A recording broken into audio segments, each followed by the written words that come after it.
Good afternoon. We have a quorum and are calling to order the Land Clearance Redevelopment Authority for the City of St. Louis for its regularly scheduled meeting held on Tuesday, June 24, 2025. May we have a roll call, please? Commissioner Evans, Here. Commissioner Koenig, Present. Commissioner Spencer, Present. Commissioner Jones is absent, and Chair McBride. Present. You have a quorum with 4 present and 1 absent. Thank you. Let's take up approval of the minutes for the meeting held on May 27, 2025. Is there a motion to approve?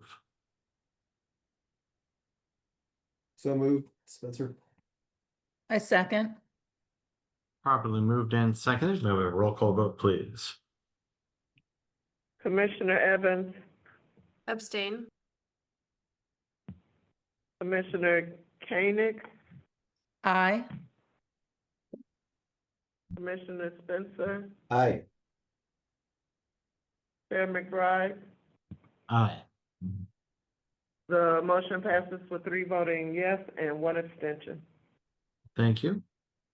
Now we'll take up resolution 25 LCRA 10936 relating to designation of redeveloper in the West End neighborhood. So Zach, you're going to walk us through that, please. Yes, I'll walk through the first part of this. The 3 resolutions we have today in front of us are all designated developers in existing Chapter 99 areas. The first one we have in front of us is 5820 through 5826 Cabinet Avenue, which is in the West End neighborhood. The West End neighborhood's ordinance was updated in 2019, allows for 15 years of tax abatement, 10 at 90 followed by 5 at 50. The project's $8.8 million and it's 26 apartments. But I will let our new employee here at SLDC, Paul Weatherford, to go over the project and kind of go through scorecards. And I think we have Mrs. Kaufman possibly on the online. If she isn't, Paul can answer a good chunk of the questions. I'll let Paul proceed. Yeah, thanks, Zach. She is, Good afternoon, Paul, Yes. she's on the attendee side. We're going to move her over. I'm Sure. sorry. Yeah, no, it's okay. I'll go ahead and wait.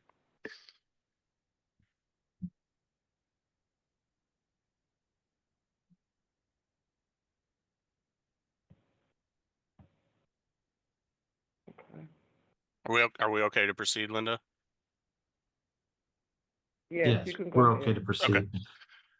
Good afternoon, commissioners. I just wanted to take a minute before we get started to introduce myself. I know Neil briefly did a couple months ago, but my name is Paul Weatherford. I have a master's in urban planning and real estate development from SLU. Prior to joining the incentives team here at SLDC, I was in the planning department for St. Louis County, where I led long-range planning projects. Primarily SCL Code 2050, if you're familiar, the county's new comprehensive plan. And I just want to say I'm excited to be here on the incentives team and at SLDC, and I'm excited to work with you all. So back to why we're all gathered.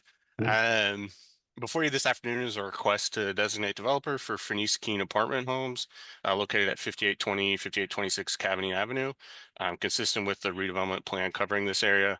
As Zach mentioned, this is in the West End neighborhood, the 10th Ward.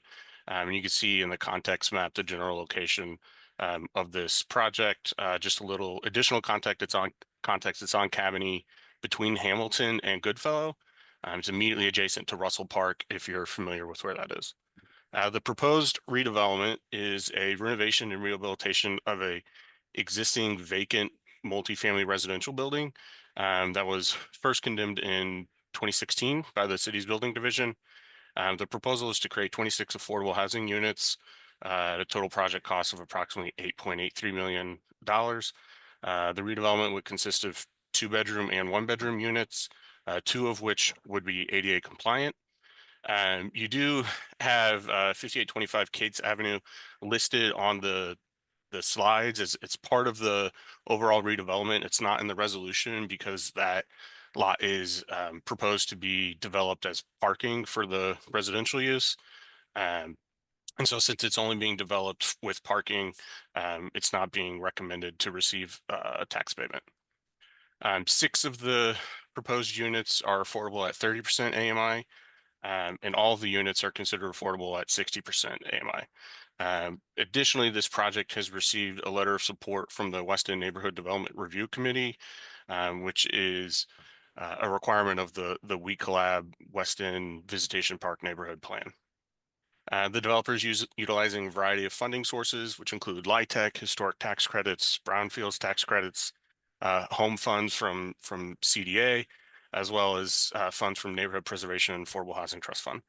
And then you could see, maybe, I don't know if Andrew can make that any larger if he wants to go into slideshow mode. At the bottom of the screen, that little chart table shows the projected impact to real property tax revenue with an estimated $6,000 during abatement and an estimated $20,000 annual real property tax revenue after the abatement term ends. Do you want to go to the next slide, Andrew?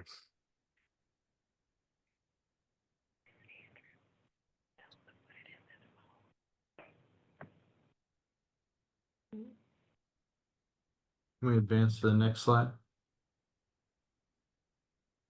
Hey, Paul, this is Marion.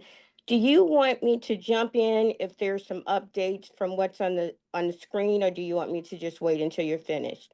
I think we'll wait until I'm finished and then we'll turn over to the commissioners if they have any questions or if they want to hear from you before they ask questions. All right, thank you. So looking at the community benefits scorecard, the project received a total score of 89, which places it well over the threshold to be eligible for tier 3 abatement. Tier 3 qualifies you for 25 years, 10 years at 90%, 15 years at 50. However, we are proposing 15 years of tax abatement consistent with our sort of internal policy to align with the LIHTC terms that the project's receiving and affording an opportunity for the developer to come back in 15 years, request a new abatement with renewed LIHTCs. So we're proposing an abatement terms of 15 years, the first 10 years at 90%, and then the final 5 years at 50%. So the bulk of the total score comes from the affordable housing category, where the project received 40 points for 100% of the units being affordable at 60% AMI.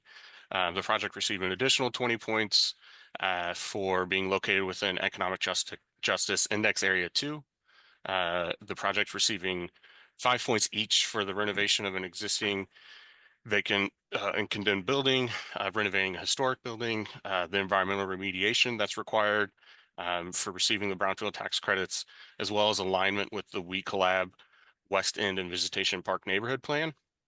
And then the project receiving 4 points for the total capital investment of $8.8 million.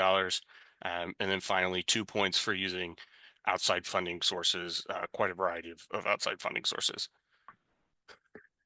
And then I think we'll advance to the next slide if Andrew is woken up from his nap, I guess. Oh, yeah. So just to review, the Phineas Keene Apartment Homes Project, $8.8 million, approximately $8.8 million rehabilitation of a vacant multifamily residential building, creating 26 affordable housing units. We modeled 15 years of tax abatement with the first 10 years at 90% and the last 5 years at 50%, in keeping with our standard abatement. For LIHTC projects, the total hard costs for the project are just over $7 million, meaning $1.75-ish million would be required to be awarded to minority-owned businesses, and $805-ish thousand would be required to be awarded to women-owned businesses. The fiscal benefit to the city after 10 years is $81,000, and the fiscal benefit to the school district after 10 years is $27,000. You can see on that chart on the bottom, the market average rate of return for projects similar to this one is on the low end, 7%, on the high end, 9%. We modeled a 10-year unlevered internal rate of return at 7.7% with incentives, so sort of just below the median market average. And then the net present value of the incentive itself is $226,728, which is about 2.5% of total project costs. And then we have one more slide, just a kind of more detailed explanation of the financial analysis we conducted. You can clearly see the net fiscal benefit to all taxing jurisdictions as a result of this project. And we find that this project to be a good candidate for tax abatement, rehabilitates a vacant structure, and creates new affordable housing units. So with that, I'll turn it over to commissioners, or if you want to hear from Ms. Kaufman, she can have the floor. Thank you, Paul. Indeed, Ms. Kaufman, would you like to provide any more color or context to the presentation that Paul made? Yes, thank you. Good afternoon, everyone. I just wanted to make sure that that we're clear on the number of the rate of affordability for the units, the planned rate. So out of the 26 units, 12 of those will be at 80% AMI, 9 will be at 50% AMI, and 5 will be at 20% AMI. Additionally, and that's the main thing. That's the main thing I wanted to share. I just wanted to make sure that that part is correct and you guys have that update. So it's 12 units, 80%, 9 units, 50%, and 5 units, 20%. Thank you. All right. And then how is the progress going on any of the build out, or what's the status on where the project stands as of today? Great question, Commissioner.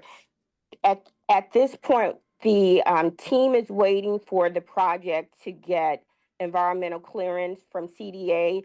This project was awarded $1 million in funding through the CDA Housing Production 2024 NOFA, and we can't do anything until that environmental assessment is completed. So that's what we're waiting for. We are applying for the 2025 CDA NOFA, requesting funding to actually stabilize the building and build the parking lot. We also in May we got an updated estimate. We hired a developer to provide an updated estimate, which brought the construction cost down about $4 million. So that's where we're at now. So that application for the CDA 2025 NOFA is due on July 14th, and we're planning to get that in before Sunday, before this upcoming Sunday. In September, we are applying for low-income housing tax credits.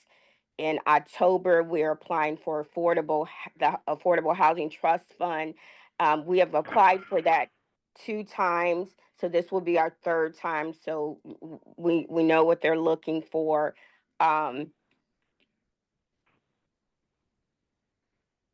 And we have a team of very experienced people who have been in the development arena for many years, way more years than I have been in it.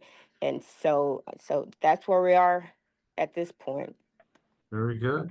And would it be fair to characterize this building as a property that the neighborhood wants to have fixed up and rehabbed?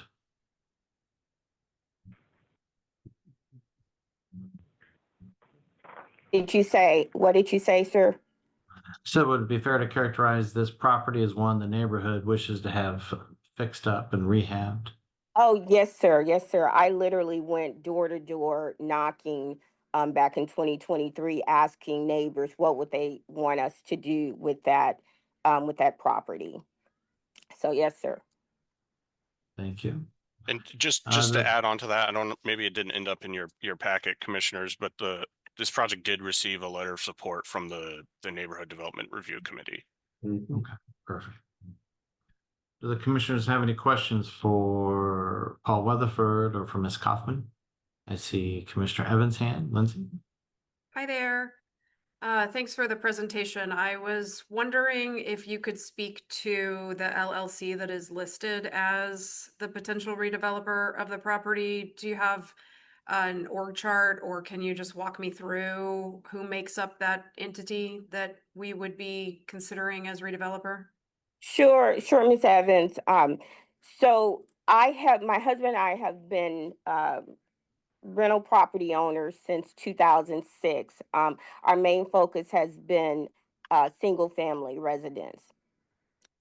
For development, I decided that I wanted to uh, create a company in honor of my mom. And so my mother is Fanny's King Apartment Homes LLC.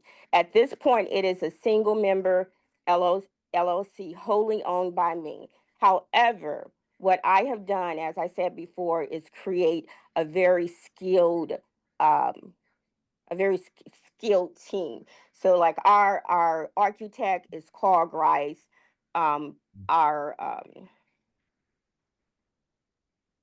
our structural engineer is Don Hune. Our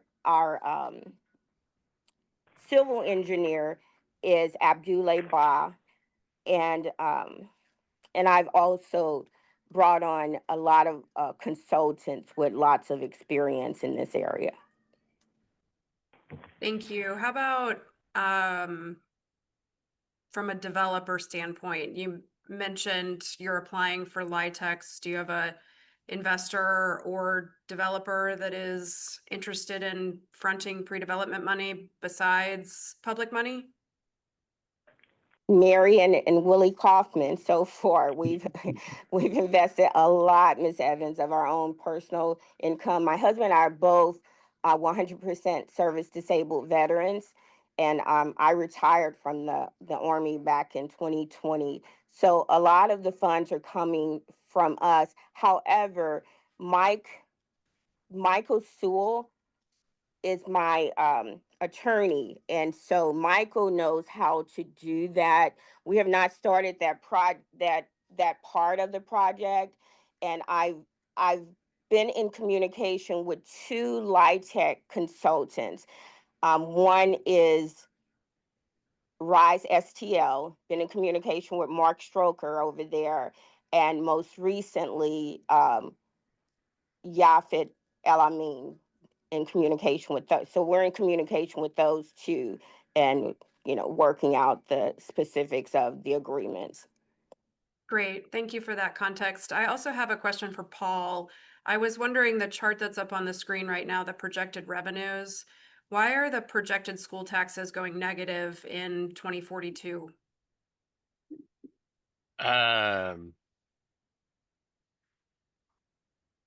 That's a great question. I think I'll have to look into that a little bit more detail. I would. It could be if the property's not maintained or if it's, the taxes go down based on the condition or the value. But that was gonna be one of my questions too. Yeah, I don't have a direct answer, but I can look into it in a little more detail and provide that for you. Okay, thank you. Thank you, Commissioner Evans. All right, Commissioner Spencer, your hand up next. So the chair recognizes you. Thank you. Just one question. Well, first a comment. Thank you for taking on this beautiful building. Didn't drive by it, but I did do a Google drive by, and it is certainly one worth your attention and your investment. So thank you for doing that, and thank you for pursuing this. A couple other questions. One is the $1 million CDA subsidy. Does that need to be used by December 2026? That's a good question, and I do not have that answer for you. I know that the actual contract has to be signed within, let's see, September of 2025, within 6 months from September of 2025. But the deadline for using the funds, I don't know. But I will tell you, our construction schedule, our planned construction schedule is 2026. So prayerfully by December 31st, 2026, the building will be up and running with tenants happily in their new homes. Yeah, that would be the first money you'd want to spend. And I would consult with CDA to see if they've got any suggestions that maybe that money could be used for soft cost. I'm not sure, but just to piggyback off of Lindsay's questions. So Mr. Spencer, that's a good question. And no, we cannot use those funds for soft costs. Those are specifically for construction costs. Thank you for that clarification.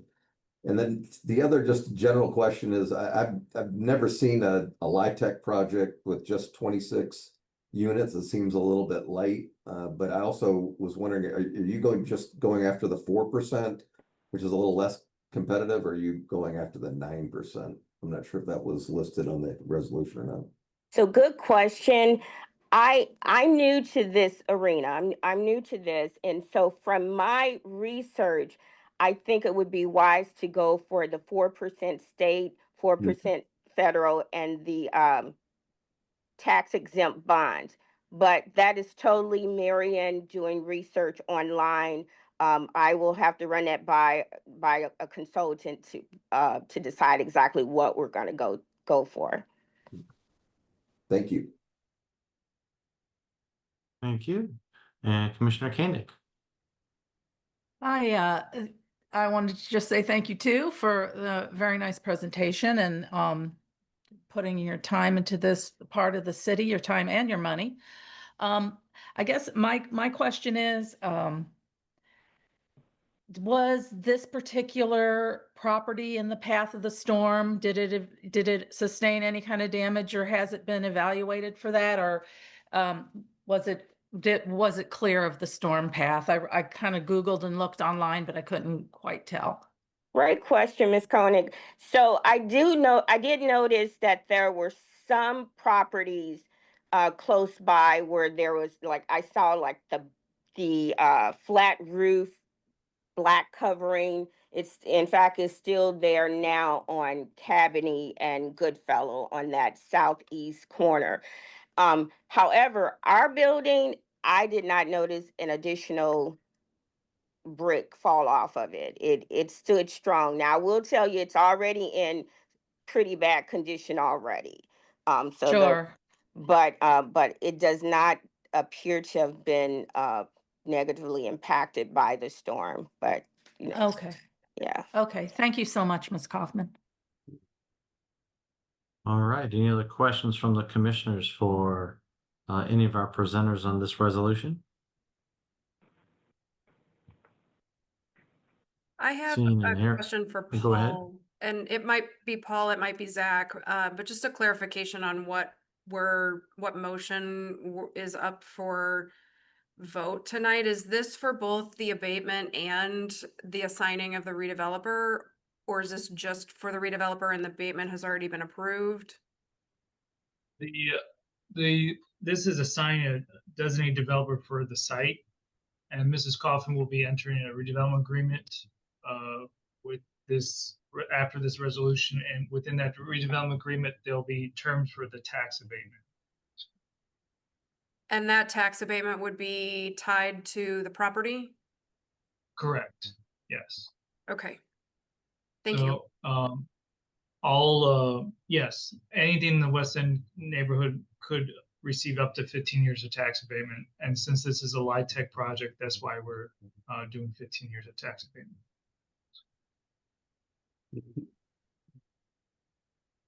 Very good. Then with that clarification, I'd entertain a motion to approve resolution 25 LCRA 10936. So moved. Second. Moved and seconded. May we have a roll call vote, please? Commissioner Evans, Aye. Commissioner Koenig, Aye. Commissioner Spencer, Aye. and Chair McBride. Aye. Motion passes with all voting yes. Thank you. Thank you, and good luck, Ms. Kaufman. Thank you. All right, now we'll take up 25 LCRA 10937, designated redeveloper for 4140, 4145 Park, and intent for taxable industrial revenue bonds to be issued. Let's see, Zach, are you walking us through this? Yes, sir. These next two resolutions are as the first steps in designating developer for these two projects. Then next month, you'll see them again on issuing of industrial tax revenue bonds for construction sales tax incentive. So we'll have Mr. Spikerman here to answer questions on the issuance of bonds next month. But this month, you'll just be stuck with me and Paul answering the questions on these two projects. Okay, just want to be clear on that. This 4140 Park LLC will be designated developer for 4140 and 4145 Park Avenue. It's a very exciting project. The original ordinance was passed in 2017. It'll be a $23 million project. The abatement's at 80%. 73 apartments and 14 artist studios. We have Shayla Meehan, and Brent Crinton to answer questions from the developer, but we also have Paul to go over a couple slides here for our internal staff and how we scored the project. I'll let Paul take over. Thanks, All right, Zach. Paul. I would like to make it clear I don't feel stuck with you all. Can't speak to how Zach feels though. We But don't before feel you, stuck with you guys either. oh, that's good to hear. Before you request to designate developer for 4140 Park, located at, conveniently enough, 4140 Park Avenue, consistent with the redevelopment plan covering this area. You can see the general location on the context map in Ward 7, specifically the Botanical Heights neighborhood. Just provide a little additional context. This site is just west of Willard Home Products facility, if you're familiar with that is on Park, and then just kind of tucked behind northeast of City Garden Montessori. So the proposed development is the renovation and rehabilitation of a vacant industrial warehouse building, creating 73 housing units and 14 artist studios. With a total project cost of $32 million, not 23. And the developer is utilizing a variety of funding sources, including federal and state historic tax credits, as well as private debt. And then the table at the bottom of your screen shows the projected impact to real property tax revenue with an estimated $51,000 increase in revenue over base during abatement, and then an estimated $300,000 annual real property tax revenue increase over base after the abatement term ends. The community benefits scorecard, just an overview. This project scored 32, placing it over the threshold to be eligible for tier 1 level abatement. The proposed abatement terms consistent with what tier 1 allows for is 10 years at 80%. The project received 10 points for being located within economic justice index area 3. And it received 5 points each for the renovation of an existing vacant building, renovating a historic building, environmental remediation, and for the total capital investment of approximately $32 million. And then finally, the project received 2 points for using outside funding sources. Paul, is it 32 million or 23 million? It's 32. Okay. Just my notes. Proceed. So to review, the project is a $32.4 million rehabilitation of this industrial warehouse building, 73 housing units, 14 artist studios. We modeled a 10-year tax payment at 80%. The developer is requesting the construction and sales tax exemption, which is valued at $481,000 roughly, but I guess we'll postpone that till next month.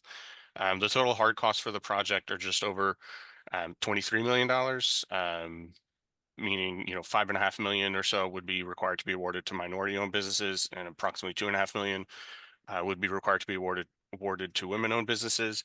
The fiscal benefit to the city after 10 years is a little over $500,000, and the fiscal benefit to the school district after 10 years is also a little bit over $500,000. The market average rate of return for projects similar to this is 7% on the low end, 8.9% on the high end. And we modeled a 10-year unlevered internal rate of return to be at 7.6% with incentives, so just below the median market average return. And the net present value of the incentive itself is just under $1.4 million, or about 4.2% of the project costs. Thank you. And for point of clarification, I don't believe we're deferring the taxable industrial revenue bonds until next meeting. I understand us be taking the first step in that process. The second step would be completed the next meeting. Is that correct? Correct, yeah.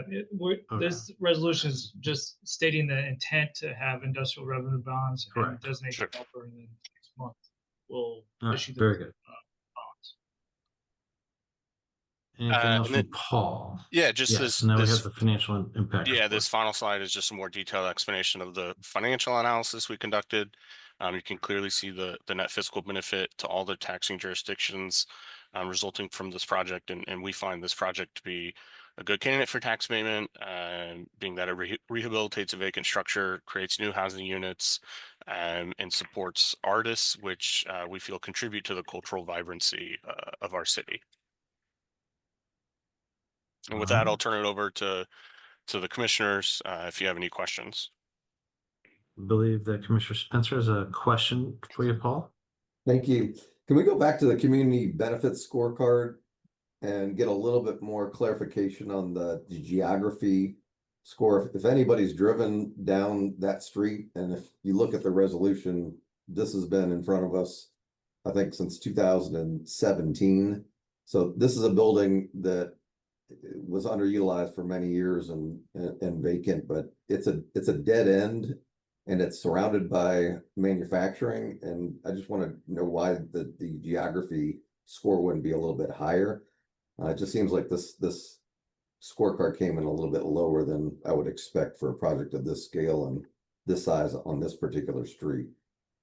Yes, so the way we have the scorecard set up currently is geography, scoring is solely attributed to the Economic Justice Index map, and so that's a much broader.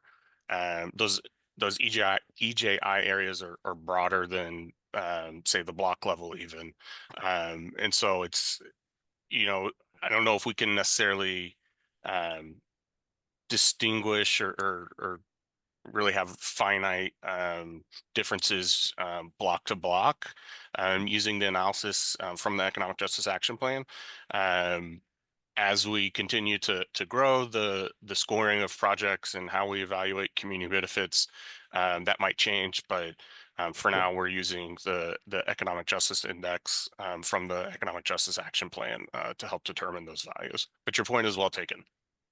Yeah, it's like you said, our city is block to block, and while Right. it's Botanical Heights, and yes, it is in that neighborhood, access is not the same access in that particular point. And I know we want to drive more investment over into this particular area. So I'll review the index map, but just flag it as something that we might want to consider at a later point. Yeah. I might add too, a lot, kind of interestingly, you'll see a lot of the formerly industrial or industrial areas end up with EJI 3. So I think it's those areas kind of lack a lot of the variables that go into that index. So it's just kind of a little bit of a gap in the analysis. Yeah, it's all nuance. So again, it's just something to pay attention to. It's a big investment, and like I said, we've been waiting 8 or 9 years to see it happen, and if we can make sure that this project is successful, I know we'd want to support that. So another thing to consider. Commissioner Thank- Evans. Hi there. I'm not sure who is best to answer this question, but I was wondering if you could give some more context on the LLC that is potentially being assigned as redeveloper. Yeah, so Paul or Brent, do you want to I'm sorry, I can jump just in. if that's defer that after your, you can give us more context and then kind of give us an answer to Commissioner Evans' question at that time, if it makes sense. or you can dive in now.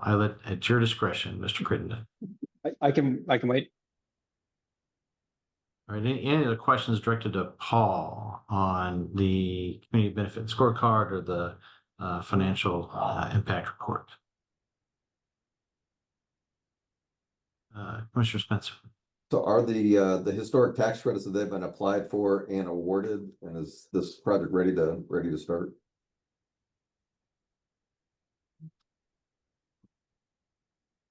Sorry, trying to talk without unmuting myself. I think I will defer to Mr. Crittenden on that question. Okay, thank you. That's all I had. All right. Well, if there's no other questions for Paul, then we'll take it over to Brent Crittenden and Shayla Meehan. So I will let you guys kind of give more color and context to the development, and then we have 2 pending questions. One is to the LLC, one is to the Board of LIHTC credits to the project itself. Yeah, I'll start and answer the questions, and then happy to add context. But I know this project has been before the commission before, so I won't belabor it too much. But on the LLC, 50% of it is Bush Construction Company, with the backing of McCarthy Bush Corporation, which is part of the recent integration of our former company UIC with Bush Construction Company. And the other 50% is myself and Sarah Gibson. So previously it was just the 2 of us, and as part of our consolidation with Bush, they're now a member of it and part of the financial backing of the group. And then on the structure, yeah, we actually went back in. We released our previous award of state credits, and under the new rules of the state program, reapplied at the urging of DED, and got an award in the previous fiscal year, or the fiscal year that's just closing right now, I guess, at a higher amount, because the rules allowed for more residential, which is also part of the reconfiguration of the building. So we have less commercial space on the ground floor. We still have the artist studios, but we had some general commercial space that we were struggling with. We added more apartment units. So state credits are awarded. The federal part 2 is amended and completely approved. We are greenlighted for single track approval by HUD, which is our primary financing. We're just waiting, frankly, on this. And then we've got a zoning, a small modest change to the zoning variance that'll be heard Thursday.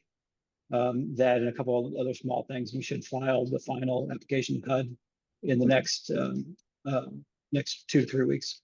And we anticipate, because we're on single stage approval, hopefully get it closed by the end of the year. Okay. Very good. Anything you wish to add, Ms. Meehan? No, nothing to add unless there's any questions. Just thanks for your time today, and look forward to moving this one along. Very good. Any questions for Mr. Crittenden or Ms. Meehan on this project?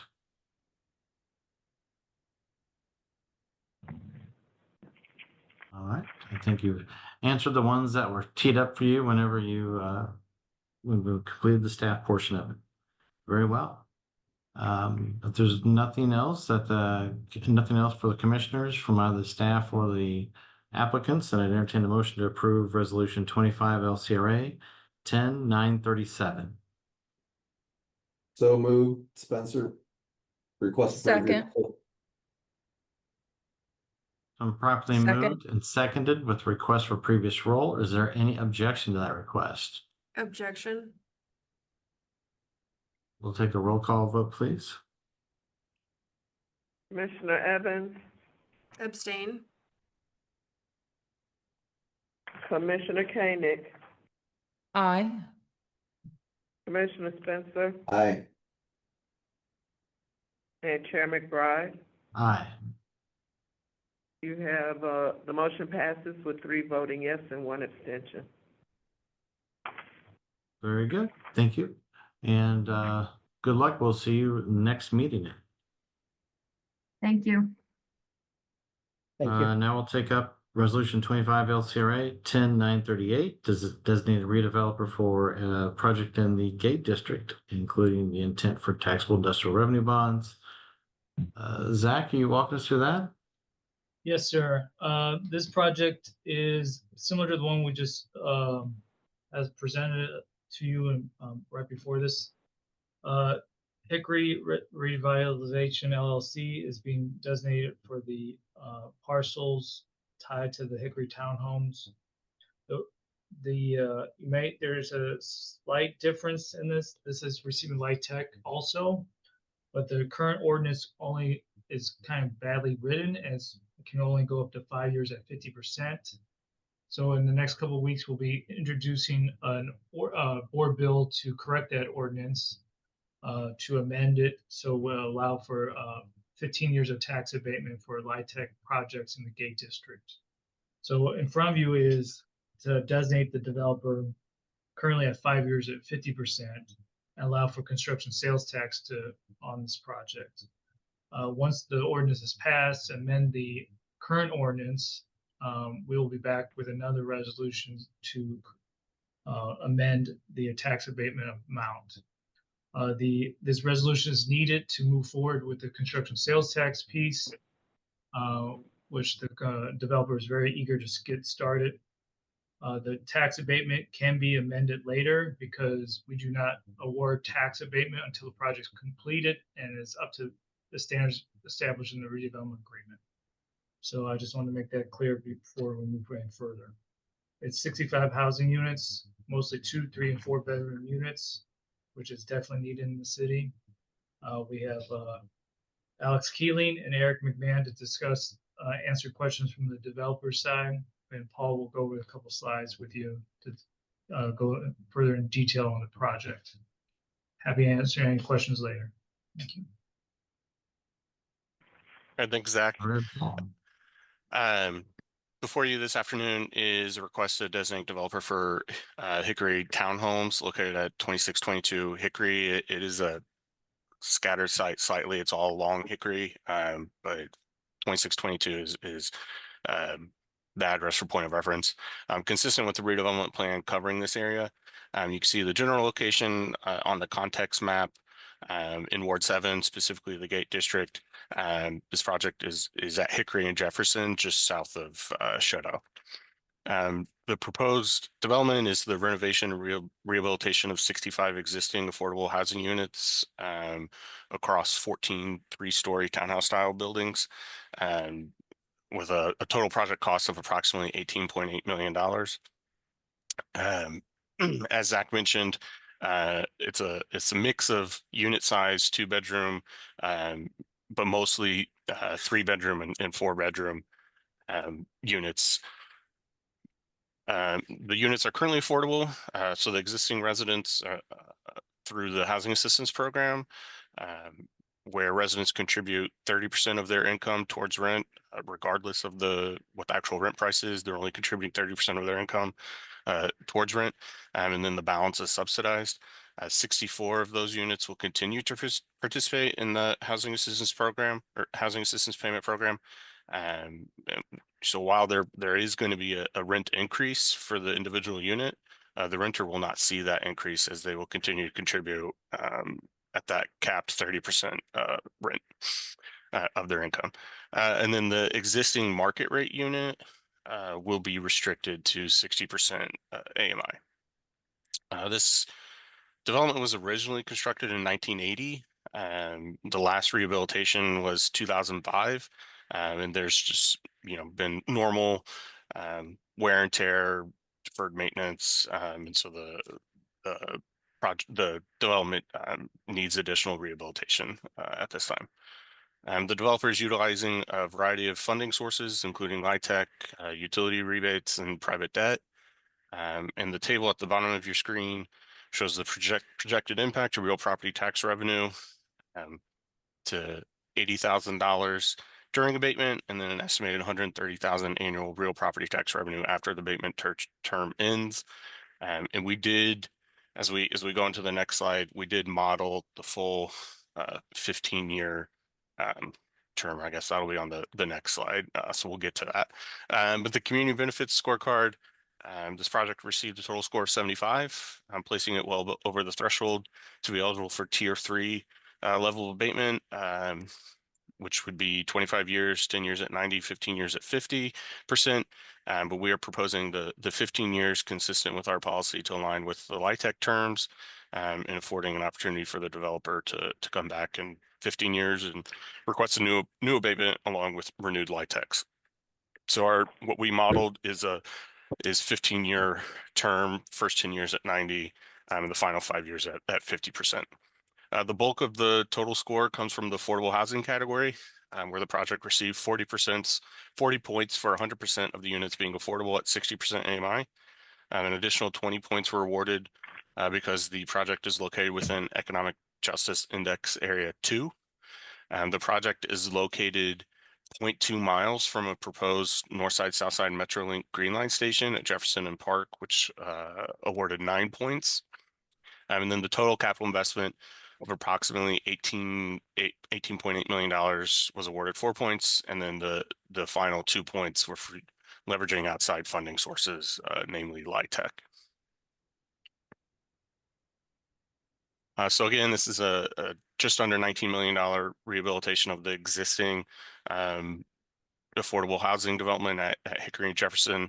We modeled the 15 years, even though the resolution says 5 years, with the first 10 at 90 and the last 5 at 50. Additionally, the developers requesting the construction sales tax exemption through Chapter 100 industrial revenue bonds, which we valued at just under $170,000. And the total hard costs for this project are just under $7 million, meaning approximately $1.6 million would be required to be awarded to minority-owned businesses, and approximately $763,000 would be required to be awarded to women-owned businesses. The fiscal benefit to the city after 10 years is $178,000, and the fiscal benefit to the school district after 10 years would be $688,000. The market average rate of return for projects similar to this one is 7% on the low end and 9% on the high end. We modeled a 10-year unlevered internal rate of return at 8.5% with incentives. So sort of right in the middle between the median and high end of the market average. And then the net present value of the incentive itself is just over $815,000, or about 3.4% of project costs.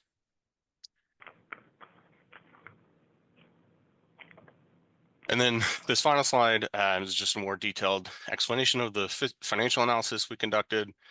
You can see the net fiscal benefit to all the as a result of this project.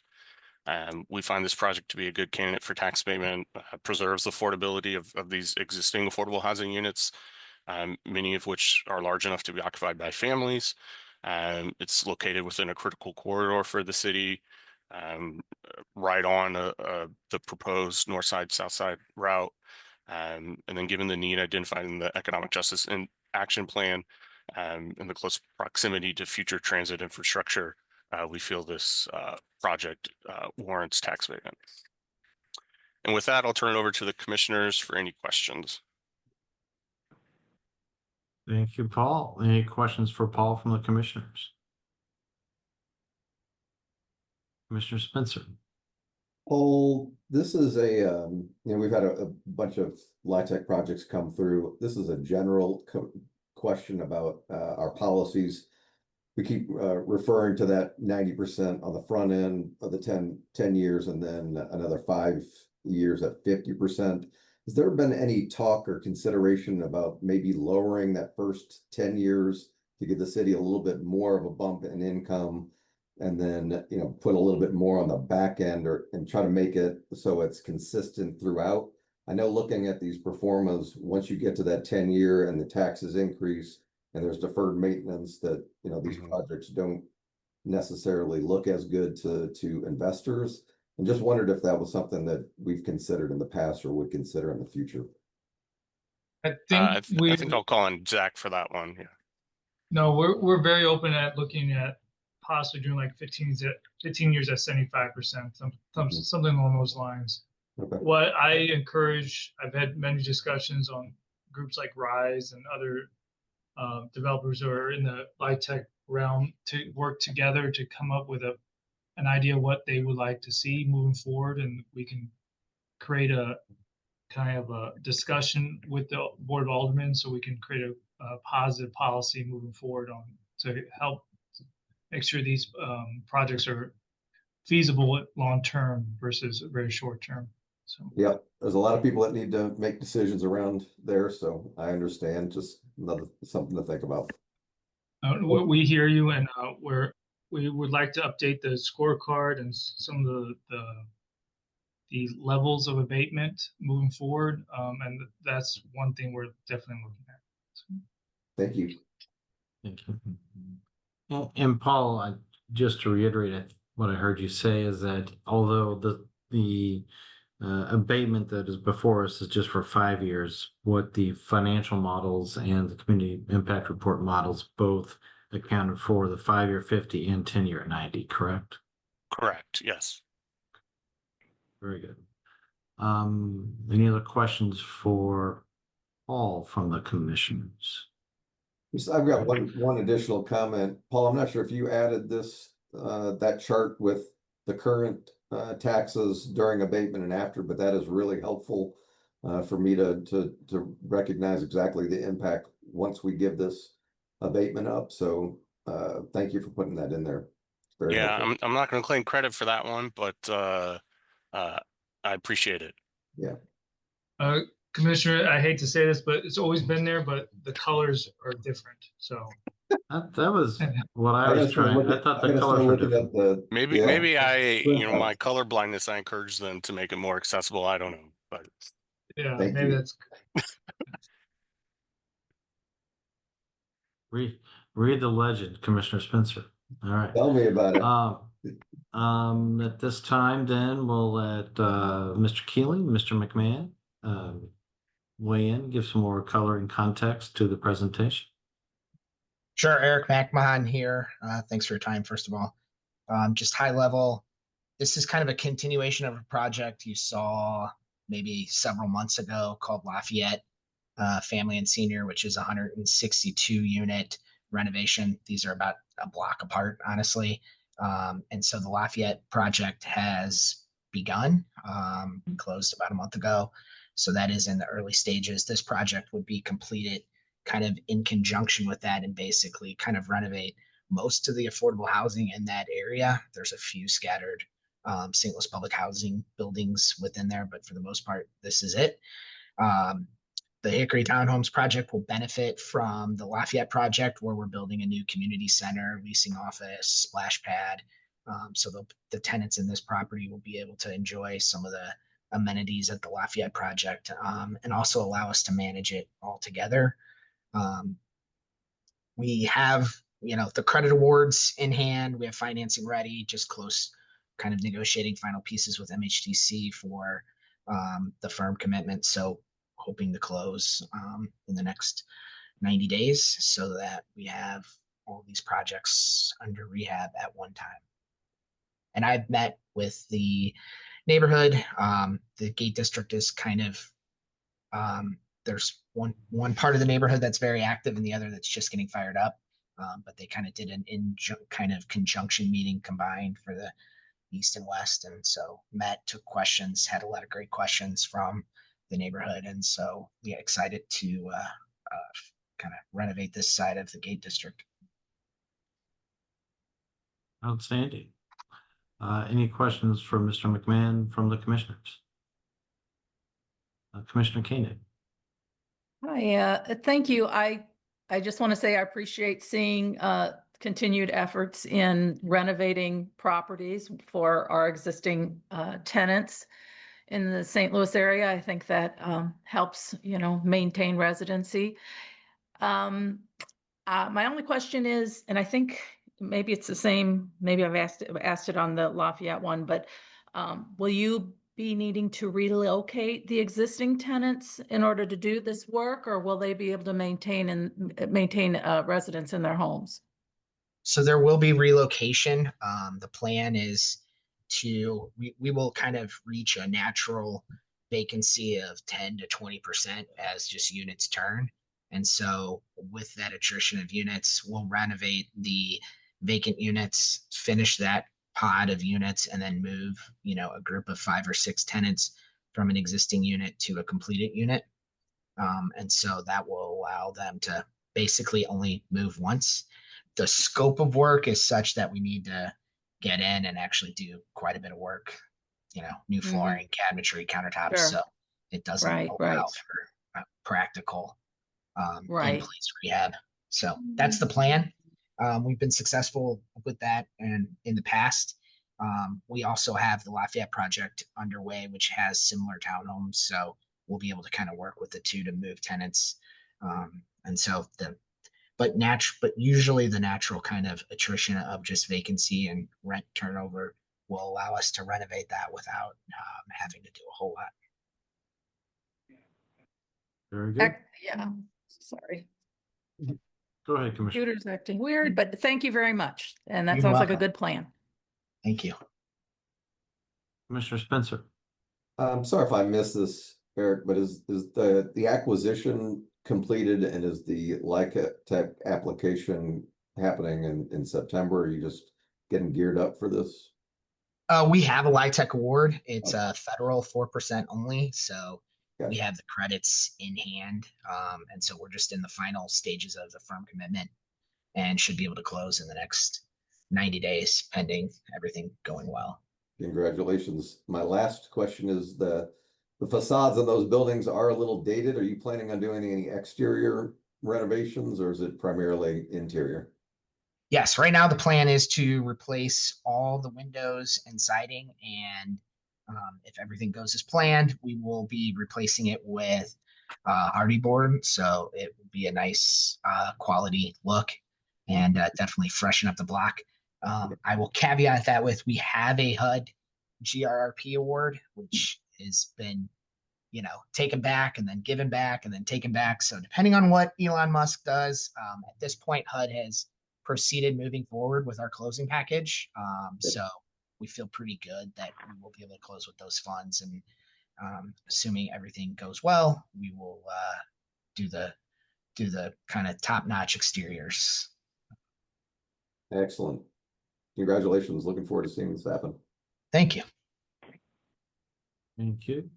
Mr. Keeling, turned on your camera. Yeah, I'm actually here for a different proceeding. So I was hoping I could ask to be invited, I think, to the closed session for different matter that I helped with before. But Eric, I did want to ask you, this is the one that has the ordinance with the typo? Is that correct? Yeah. Zach alluded to it kind of at the start that we're going to fix that ordinance. Unfortunately, Lafayette Townhomes and this project had one ordinance under it, and the wording was poorly done. So we are in the process of correcting that ordinance and hope to have that fixed here shortly. Okay. Anyway, sounds like it's been addressed, so we can touch base later. Thank you. Yep. Thank you. Anything else for Ms. McMahon on this project? All right, hearing none, we entertain a motion to approve resolution 25 LCRA 10-938. So moved. Properly Second. Sorry. moved and seconded. May we have a roll call vote, please? Commissioner Evans, Aye. Commissioner Koenig, Aye. Commissioner Spencer, Aye. and Chair McBride. Aye. Motion passes with all voting yes. Thank you and good luck. We'll look forward to seeing you at the next meeting. Thank you very much. All right. Let's see, do we have anything in open agenda? No, sir. All right. And I'm not aware of an executive session for this meeting. Is that correct? Sorry, there was no executive session on this meeting. Okay. All right. Mr. Keeling, we'll just, I'll have you speak with Zach afterwards. It might have been a different day, then I just got confused, so. Pardon me. I got the invite No for issue. something else. Anything, nothing on open, no executive, next meeting set for July 22, 2025. Anything else before this board for the commissioners? Hearing No, none, I sir. entertain a motion to adjourn. So moved. Second. Our agenda has been completed. We are adjourned. Thank you. Thanks, Thank you. everyone. Goodbye. Thank you.